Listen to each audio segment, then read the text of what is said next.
मन के दो स्वरूप हैं, एक सत एक असत। एक मन ग्लानि करता है जब हमसे कोई गंदी बात हो जाती है, और एक मन उत्साहित होकर करवाता है। उसी के दो विभाग, जैसे बुद्धि के दो विभाग हैं, एक सुमति एक कुमति।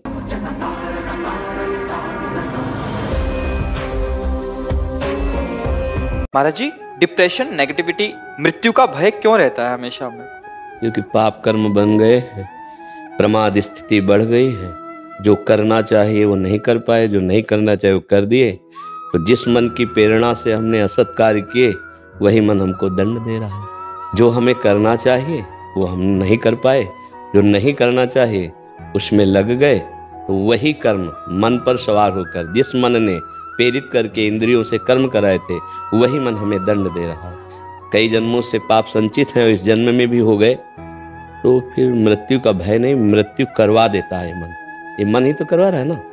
ये मन के दो स्वरूप हैं, एक सत एक असत। एक मन ग्लानि करता है जब हमसे कोई गंदी बात हो जाती है, और एक मन उत्साहित होकर करवाता है। उसी के दो विभाग, जैसे बुद्धि के दो विभाग हैं, एक सुमति एक कुमति। जब सुमति होती है तो मन की बातों पर दस्तखत नहीं करती, और जब कुमति होती है तो सीधे जो मन पेश करता है उसको स्वीकृति दे देती है। मन की कोई ताकत नहीं है बिना बुद्धि के, और उसने बुद्धि को अधीन कर रखा है। अब हमारे द्वारा जो सत कार्य होने चाहिए थे, भगवत चिंतन, भगवत आराधना, प्राण प्रिय सास ससुर परिवार, इन सब में भगवत भाव कर कर हम सेवा करके अपने धर्म से चले, कभी डिप्रेशन नहीं हो सकता। पूर्व का पाप वर्तमान के साधन से नष्ट किया जा सकता है, नहीं तो मोक्ष होता ही नहीं, भगवत प्राप्ति होती ही नहीं। देखो, एक मन है जो हर समय उत्साहित रहता है, शरीर में पीड़ा है, कष्ट है, भयानक कष्ट है, मृत्यु का भय है, किसी समय भी हो सकती है, लेकिन वो आनंदित रहता है, उसको कोई भय नहीं है, कोई शोक नहीं है, एक अद्भुत प्रसन्नता रहती। क्यों? क्योंकि जो करना चाहिए वो कर लिया, जो नहीं करना चाहिए वो नहीं किया। तो वही मन परमानंद में डुबो देता है। वही मन डिप्रेशन में बिना भय के भय पैदा करता रहता है। और एक दिन ऐसा आता है, हमारे पास ऐसे व्यक्ति मिले हैं कि वो कहते हैं मुझे मर जाना अच्छा लगता है, आप आदेश कीजिए। कितनी निकृष्ट बुद्धि आ गई।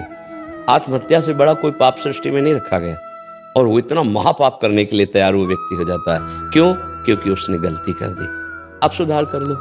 महापुरुषों की चरण रज और सबकी सेवा, तो कहीं ना कहीं किसी से अपराध जो हमारे बने हैं ना, वो शरीर की इस तरह की सेवाओं से मोचन हो। देखो, गुरुद्वारे में बड़े से बड़ा, चाहे जितना धनी मानी पदाधिकारी हो, वहां जाके पादुका सेवा करता है। क्यों? क्योंकि हमारे अहम को वहां गलित होना पड़ेगा, हमारे पाप नष्ट हो जाएंगे, तब हम गुरुवाणी को समझ पाएंगे, तब हम महापुरुषों के मार्ग में चल पाएंगे।